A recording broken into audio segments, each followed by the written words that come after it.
What is going on, everybody? We are live at a new time here, Fridays. Uh, Probably usually at 11 a.m. Thomas was busy. He's so popular. He couldn't do 11 a.m. So we're going to do 1 p.m. But I'm switching it from Saturday. I'm going to Guatemala on Sunday, and I'll be doing cool stuff on the weekends. So I don't have time for these lives on the weekends, but we're going to move them to Friday, still doing 11 a.m., bringing you the people who have rewired themselves. Real quick, if you haven't joined the Built for Impact community, it's been live for about a month. Been getting a ton of people joining, which is great. I think we're up to like 70 members now, but still growing, right? We're on a mission to help people realize that entrepreneurs specifically, or high performers, that they can build their careers and lives from a place of peace instead of pressure. What does that mean? Like a regulated state of being. You don't have to, doesn't have to be this suffering experience trying to get to some outcome in your career, right? So we want to teach you how to regulate your internal state of being and actually enjoy your success. That's really the mission of all this, is to redefine how we look at success in the US and for entrepreneurs in general. All right. So check that out. If you're on YouTube, the link is in my bio. Facebook link is in my bio, and LinkedIn, it's a featured post. So my good friend Thomas Marshall. So he's in the commercial space, specializes in retail tenant representation in the West Florida area, advising private and corporate clients on site selection, lease negotiation, market analysis, and strategic growth. So he's a commercial broker, helping out tenants in West Florida. But this conversation isn't about real estate, really. It's not about tactics, it's about the internal work. So without further ado, Thomas Marshall. Yeah, thanks for having me. Appreciate Welcome it. to the Appreciate show, you brother. pushing back the time a little bit too. I know. Yeah, no worries. What'd you have this morning? I had it was like a corporate all hands call with the Nice. entire retail division. So had to be present for that one. Good, man. Tough bid for the Pats last weekend. Yeah, man. I ended up going to bed after halftime. It felt like 2018 all over again against Philly, where we just couldn't get anything going. But it's a good season otherwise. That Sunset Rodeo is like crazy place though. Yeah. Or what is it called? Yeah, Sunset Rodeo. Yeah, dude. It was packed there, dude. There's so many Pats fans. We left at halftime too because we were just like, whatever. I'll just watch it from my place. But yeah, there was must have been like 3,000 people there. Really? Nuts. Yeah, dude. They had half the parking lot, blocked off. It was absolutely ridiculous. Yeah, that's cool. It's a good spot. I remember it was Bar Howard before that, and I think the new ownership came in and wanted to be a little bit more of a lively place. It definitely. Oh, that was Bar Howard before?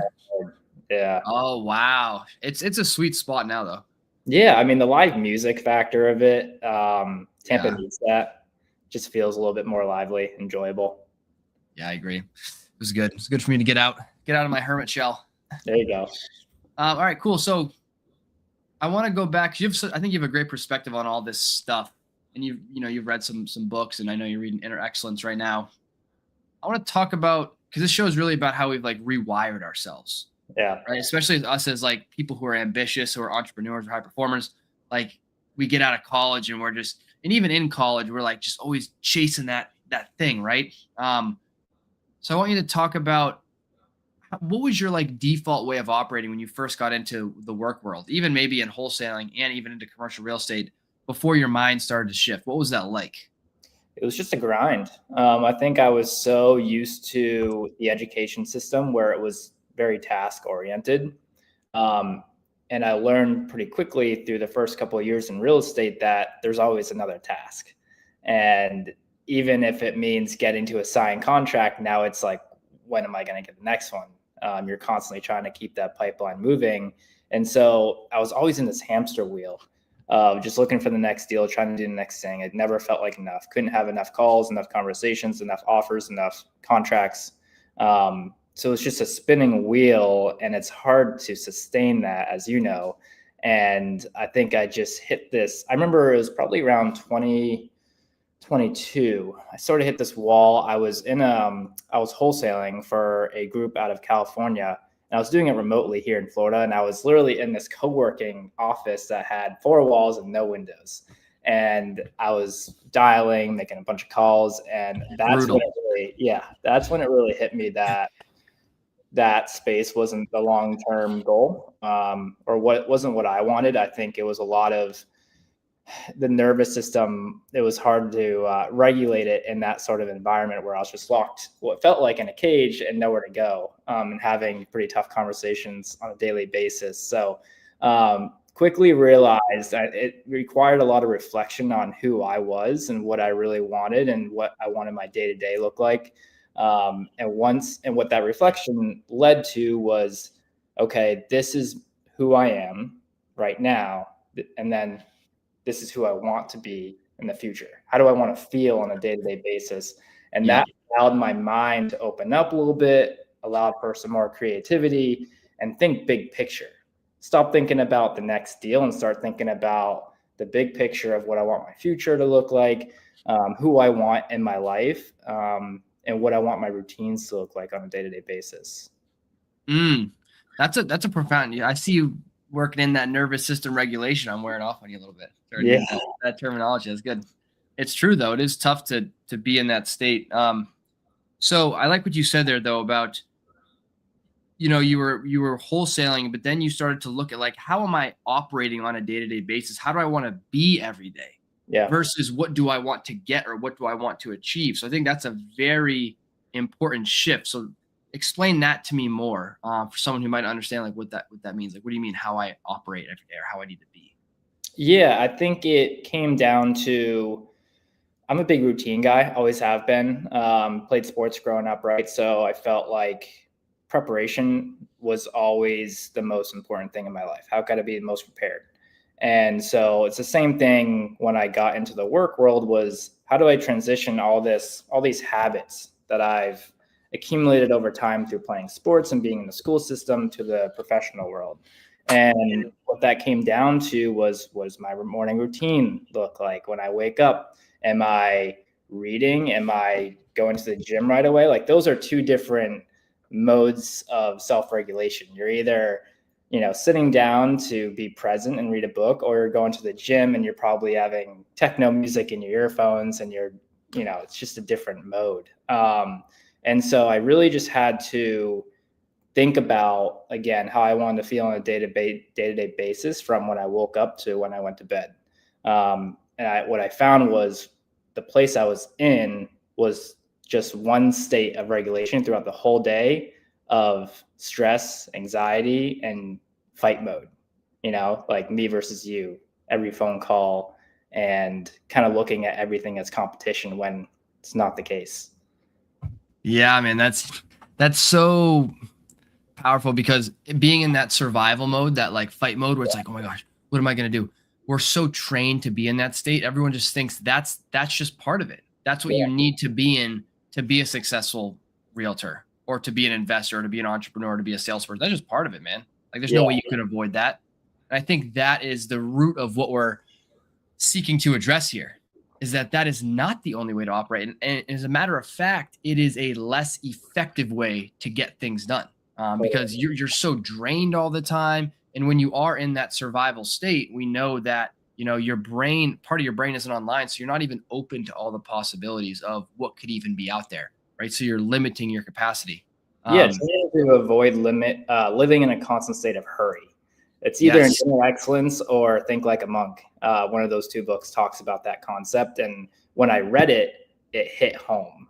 Like, that is to a T how I lived for those first, really, probably you could argue for the first 22, 23 years of my life. Like, it was a state of hurry, trying to get to the next thing or the next place. And once I sort of let go of that, my perspective just widely changed as to how I viewed things and what was possible for me. Yeah. It's like, where are you going? Where are we going? We're going here. We're going there. Where it's like, we never get there. And the funny part about it is you never arrive. You're always just going here and going there. I was in the car the other day. I was just like, we're always rushing around. Like, sometimes I'll be in the car and I'll just like see people. I just kind of observe other people as people are ripping around me. They're going here, they're going there. It's like, where are you going? Yeah. Where are you going? And then they get there and then they're ripping around to the next place. And then you do that for 10 years, It's like you're always going somewhere. It's like life is. If you're like on a walk, right? How many times have you been on a walk and you see people, and maybe they're doing it for exercise purposes, but they've got the AirPods in and they're walking really fast, or you can just kind of see it in their eyes that they're in their subconscious. They're not aware and present. So it's something I've been working on. I'm guilty of it. Like I went on a walk this morning, had my AirPods in with some music, and then at the end of the walk, I had to be conscious enough to like take the AirPods out and just observe the natural noise around me and just be present. Because it's so easy in this world to be distracted by your phone, by music, by a host of other things going on. Yeah, I'm curious how you look at that, because I'll look at that and be like, I think what's most important about it is like being aware that you have your AirPods in. It's not that you can't have your AirPods in on a walk. It's just the fact of like unconsciously doing that every single time, where it's like sometimes, hey, just don't use your AirPods just cause, right? And then sometimes you can use them. But how do you look at that, I guess? Yeah, it just all comes down to where are you directing your attention, right? And so I just try to be very aware of, if I do have my AirPods in and listen to music, there's no problem with that. But I want there to be at some point during that walk where I can sort of, whether the music is still on or not, I catch myself just to bring it back to my consciousness and say, I'm where my feet are right now. Yeah. Because there are plenty of times where I'm walking, whatever I'm doing, I'm thinking about work or whatever else is going on in my life. I'm not very present or conscious. And that's the whole point of it. It's to get out and become present and disconnect from everything else. But it's just as easy to kind of ruminate on all things going on in your life, and using walking or exercising or, whatever else it may be as an excuse, saying you're getting away from it, but you're thinking about it the entire time. Yeah, man. See, I catch myself doing that all the time too. It's like I take a break from work. I go on a walk. But if I'm just freaking up here in my head for the whole 20-minute walk, I never even took a break from work. I never even got a chance to recharge because I'm just, I'm walking, but my mind's a million miles away. Yeah, you and I were talking the other day. We were like, it's almost like you have to put time in your calendar, like stare at wall. Yeah, to, literally. Really like disassociate from everything else that's going on. Yeah, we need that. 1:30 to 2, stare at wall. Yeah. Reminder, but just to be like, just to train because our bodies are so trained to we're always doing something, right? We're doing. It's like, yeah, that's kind of bringing it back to real estate and work. That was something that I really had a hard time with learning not to do, because the other part of it is like you're so wired towards the end result, which in our world is getting a check, right? Yeah. I guess in everyone's world, but everyone always talks about the process and focusing on the process and enjoying the process, but they're still fixated on the end result. And it's hard to disassociate yourself from that end result of money, especially early in your career when you're trying to pay bills and even the checks that are coming in aren't the largest. But I think it comes back to understanding what's most important to you and what the mission is, right? Like in my world now, I represent clients. And at the end of the day, whether a deal gets done or not, I want them to be able to speak on my behalf that I did everything I could, that I communicated with them the whole process of what was going on, and that I vouched for them as much as I could. If it doesn't work out, it doesn't work out. But I'd rather that than, maybe do some stuff that I shouldn't have just because I was so fixated on getting a check, on getting the deal done and getting commission. Yeah, I think, looking at this from a high performance lens, because that's what I'm like, I'm wrapping this whole message and everything I'm talking about into like being a high performer. It's not about like removing yourself from these places where you accomplish things. It's about operating at a higher level, a more efficient level. So, I bet you feel that when you do operate from that place of not needing the outcome, right? Detachment doesn't mean you don't care, right? It just takes away that desperate, clingy energy of trying to get it, right? You can probably think clearer. You probably communicate with the seller better or the tenant better. Would you say, or like, how would you say that improves your performance? So operating from that state versus the neediness. Yeah, it just makes it more enjoyable, right? I found one of the reflections I had a couple of years ago when I decided to switch into commercial real estate was one of the things I enjoy most about this business is the people aspect of it. That's what it all comes back to. I think I hear it all the time from business owners, like it's all about the people. Yeah. And once you have that realization, you operate a little bit differently, because you want to do right by your client, and you want to represent yourself to your highest ability, and think long term as opposed to just short term. And again, it's harder to do early in your career when you're just trying to pay some bills and gain experience and get deals done. But again, everyone at some point has that reality check where it's like, okay, I've done hundreds of deals and I've made money, but I don't feel fulfilled. Well, why is that? Because it's possible that you forgot about the people aspect of it. That's really the most important. Yeah. I like that is about the people, relationships. That's so important. It makes everything so much more fulfilling when you can focus on that. And I Yeah. think your viewpoint on success has shifted a little bit here because you're not so focused on outcome success, right? Which I would call compensation based success. Basically, I'm chasing this deal XYZ because I don't feel enough on the inside. So I'm using it to make myself feel okay. And that's a never ending rabbit Yeah. hole. You'll never get it, right? I say it takes people different amounts of time to realize that one truth, that nothing externally will ever make you feel okay on the inside, right? So it might take you 10 years to figure that out, 15 years to figure that out, whatever it is. But once you realize, it's a shift you need to make internally, but you're operating from the expressive based mode of success where you're doing it because it aligns with what you like. It aligns with your values as a human being, which is to connect with people and help people. And it's genuinely how you want to contribute. You want to help people grow and get into spaces. So that's a much more sustainable way to build your career versus that, constant outcome chasing.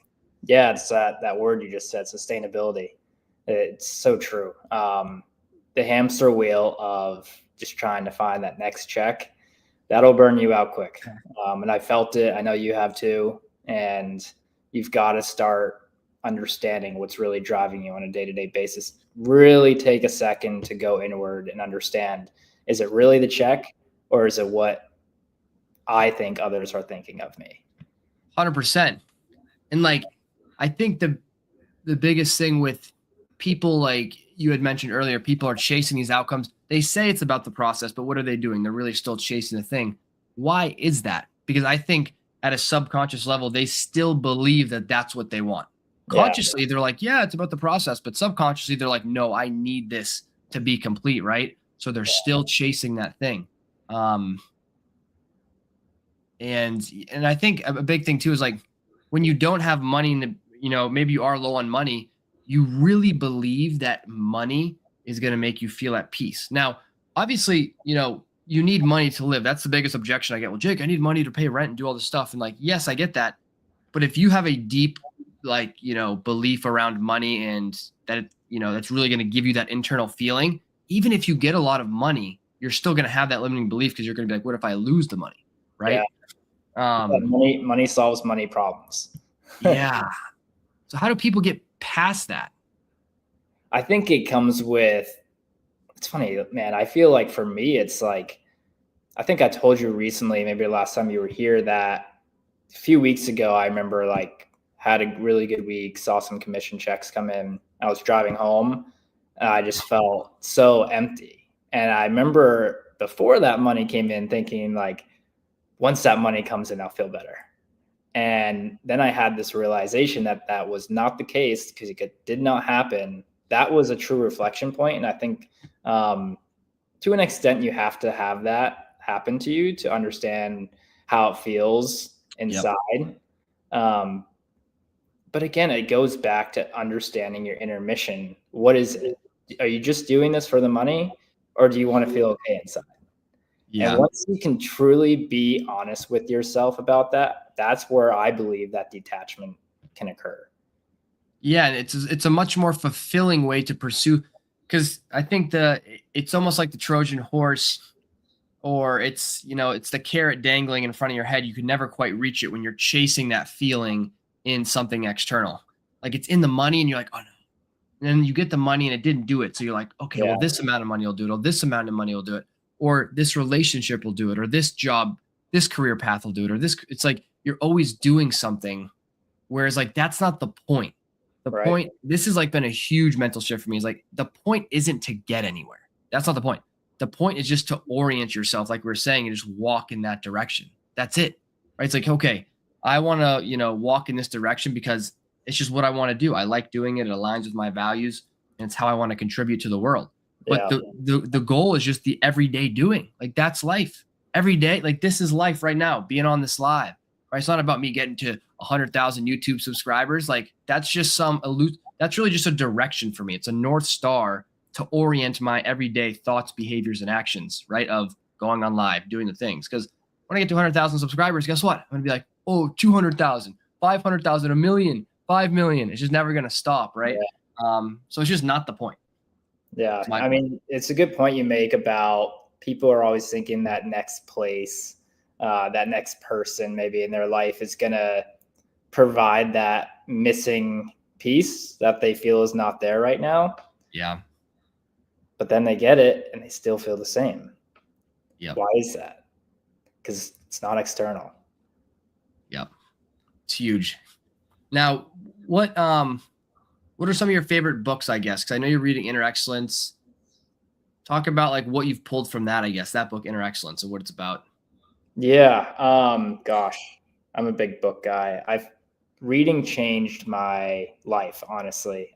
Before I get into Inner Excellence, I always tell the young kids that I meet with now that are looking to get into commercial real estate, they're like, well, what articles can I read to learn about like interest rates and what the Treasury is doing and cap rates and all these crazy real estate terms? I'm like, forget about all that stuff. Like, find out who you are. So go pick up some self-development books and find out who you are. Because then you can bring that into any profession you go into. And at least on a day-to-day basis, you can be honest with yourself that you're staying true, or, are you do you have like imposter syndrome, which happens to a lot of us.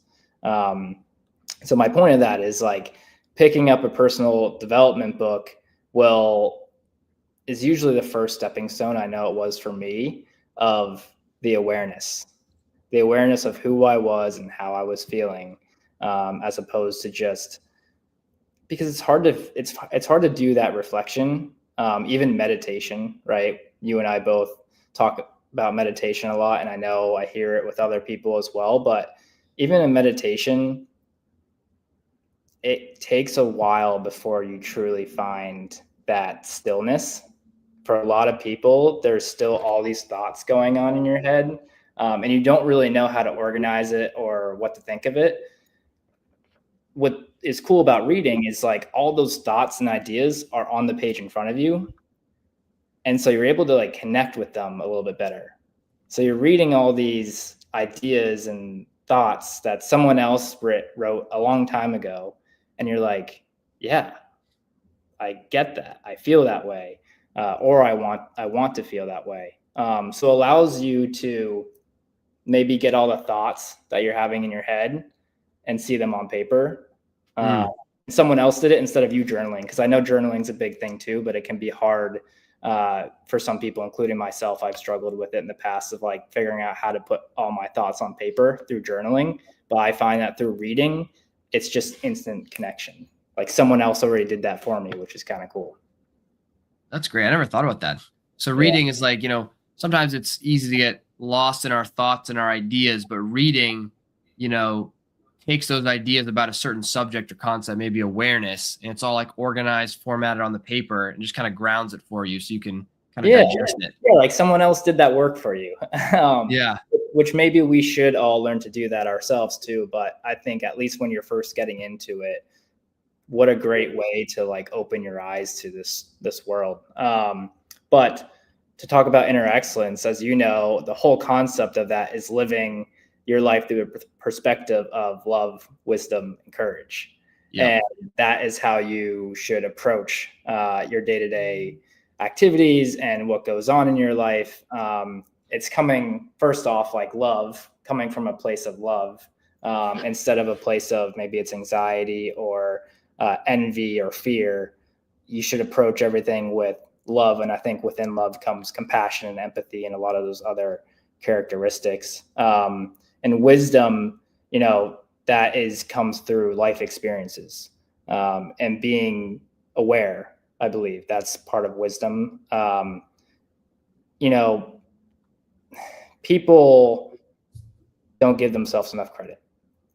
We're always comparing ourselves against other people. Maybe that person has a master's degree and you don't, or that person has gotten to a certain place through the formal corporate world and you haven't. But we all of our lives are unique to us, and your life and my life look a little bit different, but there's similarities in there. And through those life experiences that we've had, we now have this wisdom that you and I are both trying to share with everybody else. So that's the wisdom part of it. And then courage is courage, right? Like you have to put yourself out there. You have to be willing to get uncomfortable. And it took me a while to understand the value in that. Everyone always says, like, just get out of your comfort zone. Well, what does that really mean?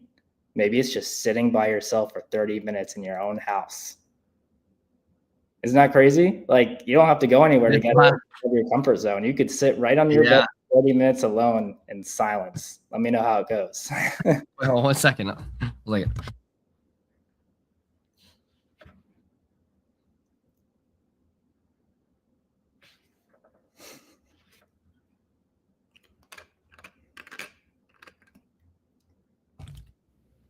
Like, sick, dude. Absolutely brutal. I think it's from that party, dude. Oh, really?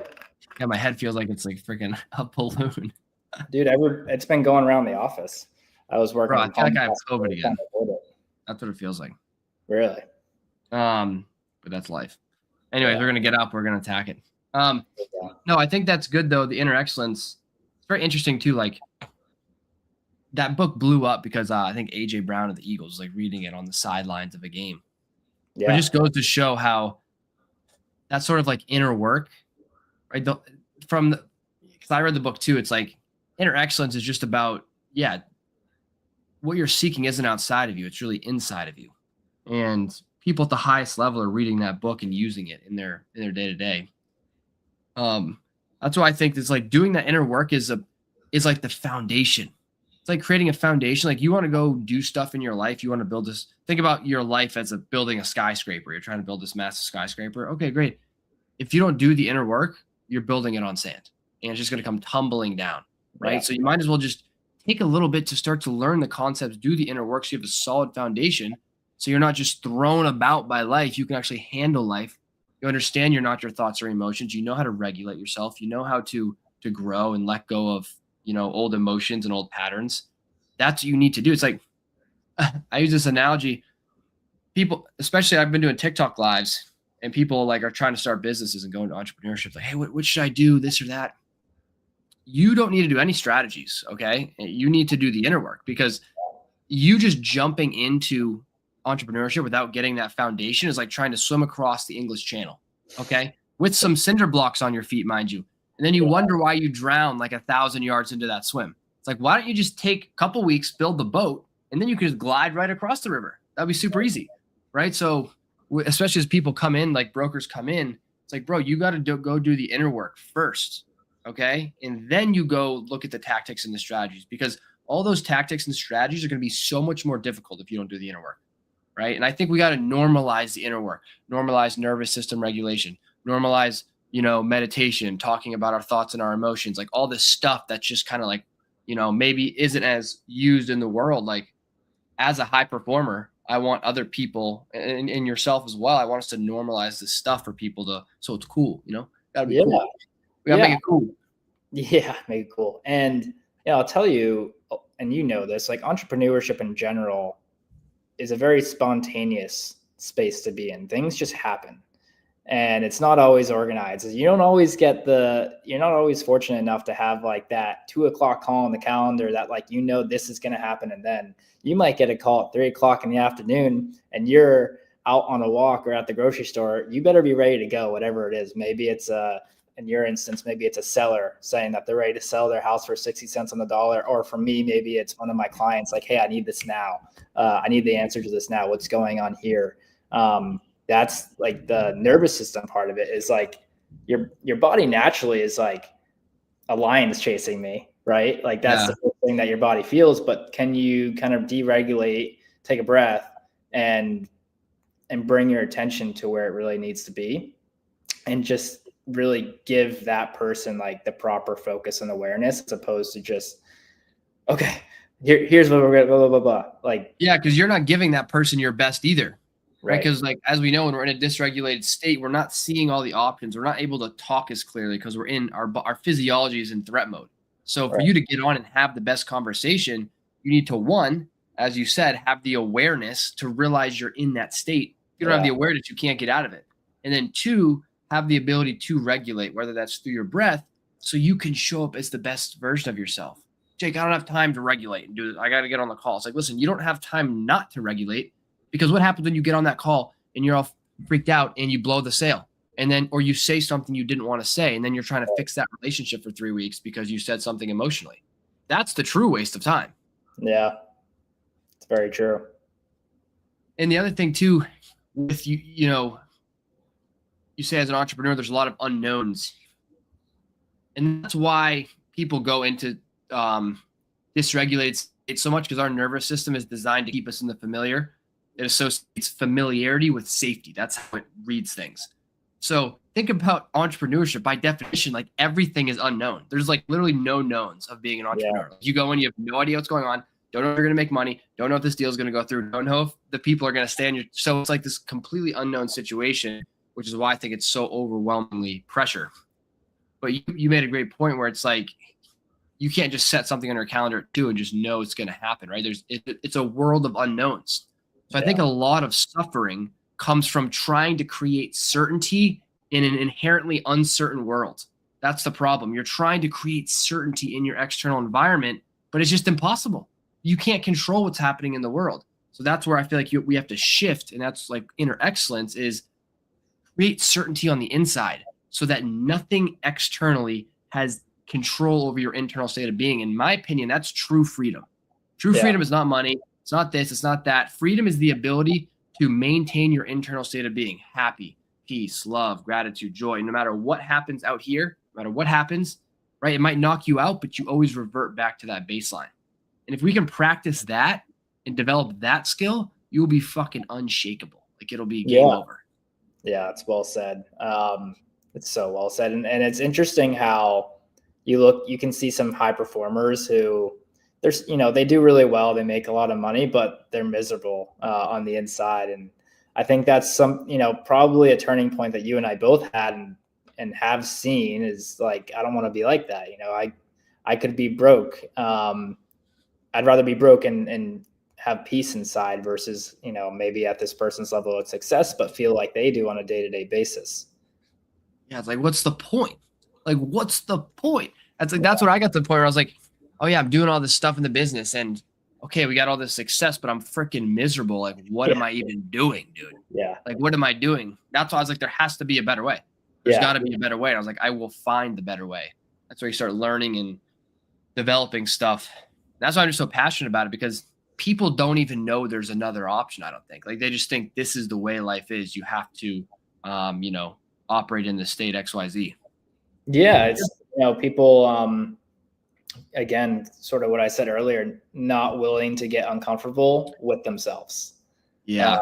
They're like, I'll go to the networking events and I'll, start meeting more people. But really, like, what you should be doing maybe is just like spending time with yourself. Like, I know people who can't even go to the grocery store by themselves without calling mom, dad, or a friend to talk to That's nuts, man. at the grocery store, or even like they're at home and they're cooking by themselves. Like, they have to be talking to someone. Like, there are a lot of people out there, and it's not, me pointing fingers or anything like that. It's more about being aware that, like, shoot, I don't feel comfortable being by myself. And I think once you find that awareness and you start to take the steps to quote unquote fix that, you will see that impact every area of your life, from professionally to personally. Yeah. And I also feel like you'll see it like your physical well-being will acknowledge that, because it's all your nervous system, right? Like, it's not just here, it's everything. It's all connected. Yeah. So how do you think that, because I know you've mentioned that a few times, and it's a good point of learning to be alone. Like, what does that do for you? I guess, what did it do for you? Like, because I was the same way. I could never be alone. I would be like at high school sleeping over my friends' houses, could never be alone. And then I lived alone for like 3 years. Now it's a completely Yeah. different story. But what did it do for you when you finally were able to sit in silence? How did that help you evolve? It was acceptance. Like, it finally allowed me to accept that it's okay to be alone and to have time with yourself. And it also opened up doors for reflection that I didn't really realize I needed until it happened. Because again, it's so easy in this world to stay distracted.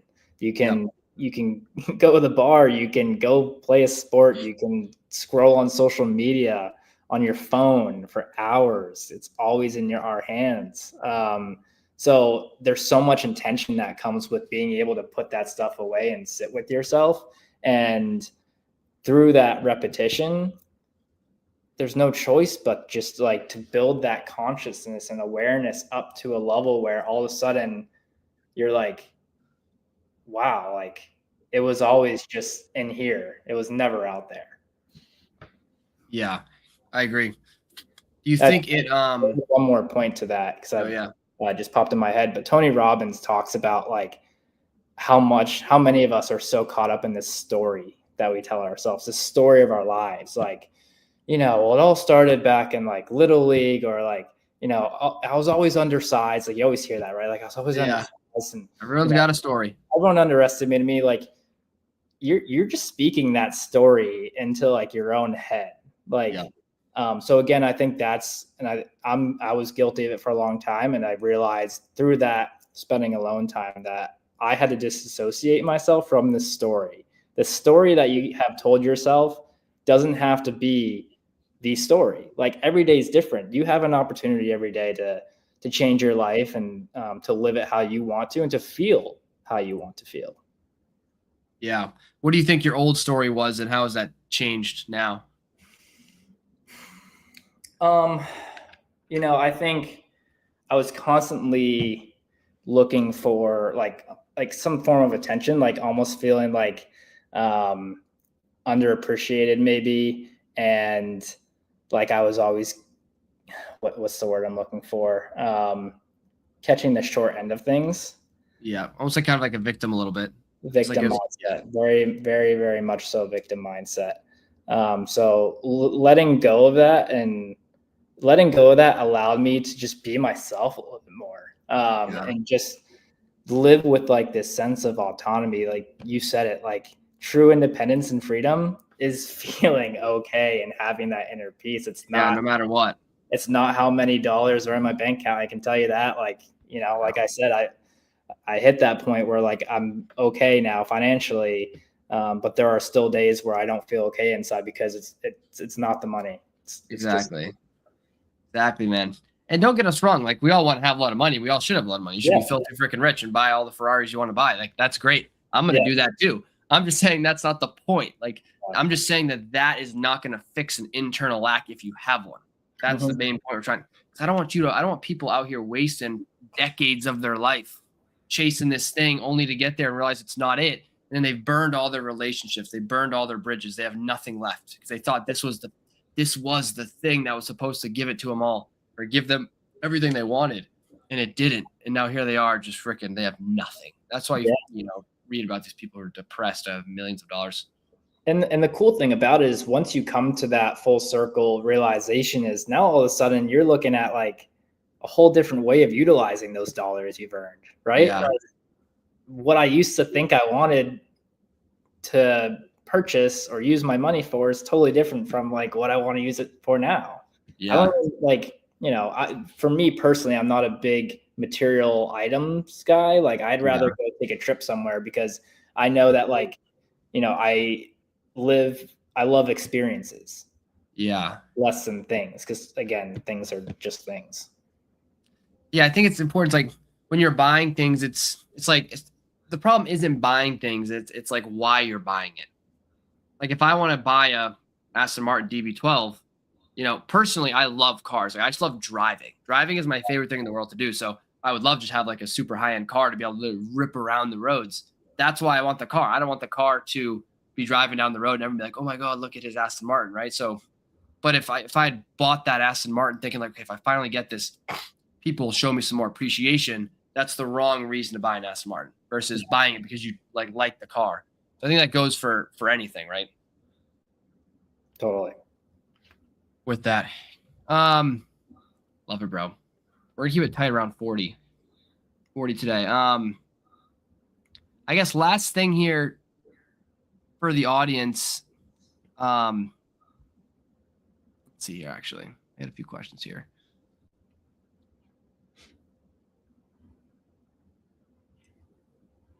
Okay, I think it's a good question to end on before I ask you the final one. But if someone watching feels successful, but they're just internally exhausted, what would you tell them they need to do?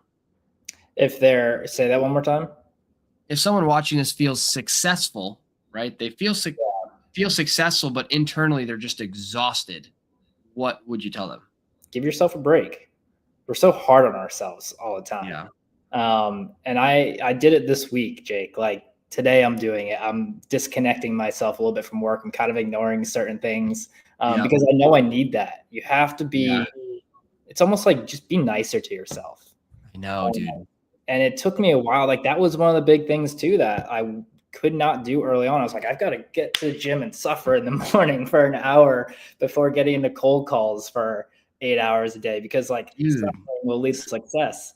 No, stop. Like, don't do that to yourself. Give yourself a break. Listen to your own body and how you're feeling. Recovery is a huge recovery. I would argue is more important than, the constant exercise and lifting and everything else. It's a huge what's going to allow you to feel good on a day-to-day basis and present the way you want to present, because you can lift every day, but if you're hitting that 2:00 time in every afternoon and you're just crashing, how effective are you really? Yeah. Why do we punish ourselves? I was literally just thinking that the other day, because I was taking a cold shower, dude, for like 2 months. Cause I was like, I need to, it puts me in a good state, all this stuff, like ice cold shower. When it was like 30 degrees, I'd be in the shower for like 2 minutes, like ice cold, bro, every morning. And then I was like, I don't need to be doing this. Like, why do I need to be like punishing myself every day? Right. And I tell myself, oh, it's good for your health, this and that, which it is. But like, God forbid I take a hot shower in the morning. It's like, be easy on yourself. Or go buy yourself like a nice meal or yourself. Like, a little more self-love out in these streets. That's what we need. More self-love, 100%. More self-love in these streets. Any last words? Any last words, Marshall? Let me ask you, what are a couple of your favorite books? Well, my favorite book, I would say, is Psycho-Cybernetics. Okay. Have you read that one? I've listened to a little bit of an audiobook. Yeah. Yeah. Psycho-Cybernetics, Maxwell Maltz. It's just really good at self-image psychology. That's a lot of what I teach. And Built is really an identity. It's a nervous system regulation and identity reconditioning framework, right? So it basically takes you from your 1.0 identity to the 2.0 identity by using self-image psychology, regulating your nervous system and some other stuff. But that's a really foundational book, Psycho-Cybernetics. It's a lot of books, but I'd say that one. It's like anyone asks me, like, hey, I'm getting into entrepreneurship. Like, which book should I read? Like this one about sales, I go Psycho-Cybernetics. That's the first one, because if you're not operating from the version of you that's already successful in this new venture, it's going to feel like a struggle. But if you can embody that version and truly believe you're that person, sales calls feel easy. Social media feels easy. Everything is just a natural extension of who you are. Right. Yeah. Have you read the Slight Edge? No. Slight Edge is a great book too. I'd recommend anyone reading that. I've read it multiple times in different phases of my life, because it's just about the fundamentals of like how to get started and just stack things together. I think it's easy to get overwhelmed by like, I have all this going on, I need to do all these things, but like, how do you start? Yeah. And it doesn't have to be, 20 minutes of meditation. It could be 5. Yep. So just going back to the fundamentals, that life doesn't have to be complicated. It's simple. Keep things simple. Yeah. Consistency over intensity. 100%. All right, folks. Till next time, Thomas, appreciate you. Thank you. Next Friday, I'm going to see if I can get Keegan on here. There you go. See what he says. That'll be a good one. All right. See you guys. Have a good weekend. Thanks, Jake. See ya.